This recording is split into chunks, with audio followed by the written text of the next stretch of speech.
Guys আমি হলো সরকারি স্কুলের ছাত্র, আমি গল্প কথা পড়বে নাপাও, কবির মনত প্রশ্ন জাগিয়ে উঠে বলে যে এই বাক্যত কবি কি কবা হচ্ছিল, সেই বাক্যত কবি কি কবা হচ্ছিল।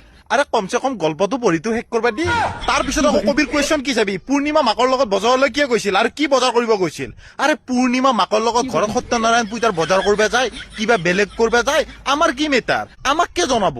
আৰু আমাৰ চৰকাৰী স্কুলৰ ছাত্ৰবিলাক যিমান খেচাৰা আছিল তাতকে বেছি আমাৰ ছাৰাত বেছি খুচাৰা আছিল। ছাৰাতে প্ৰথম কুৱেশ্যন কৰিব যে চন্দ্ৰত প্ৰথম ভৰি দিয়া মানুহটো কোন আছিল। আমি যদি কলো চিধা চিধিকে নীল আৰ্মষ্ট্ৰং, নাই ছাৰাতৰ শান্তি নাই। ছাৰাতে সেইবাৰ সুধবো যে দ্বিতীয়খন ভৰি কোনে থৈছিল।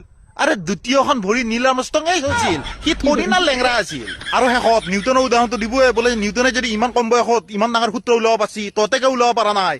আৰু আমাৰ চিধা কথা, ছাৰ চব জাগাত আপেল গাছ নাথে নহয়, আমাৰ এটা নাইকেল গাছ আছে। এতিয়া নাইকেল গাছৰ তলত বহি কোনোবা যদি সেই গতি সূত্ৰ ওলাবৰ কাৰণে যদি বহি থাকে, নাইকেলটো যেতিয়া তাৰ মূৰত পৰিব তেতিয়া গতি সূত্ৰ নোলাই, তাৰ জীৱটো উৰি যাব। মোৰ কথাটো হ'ল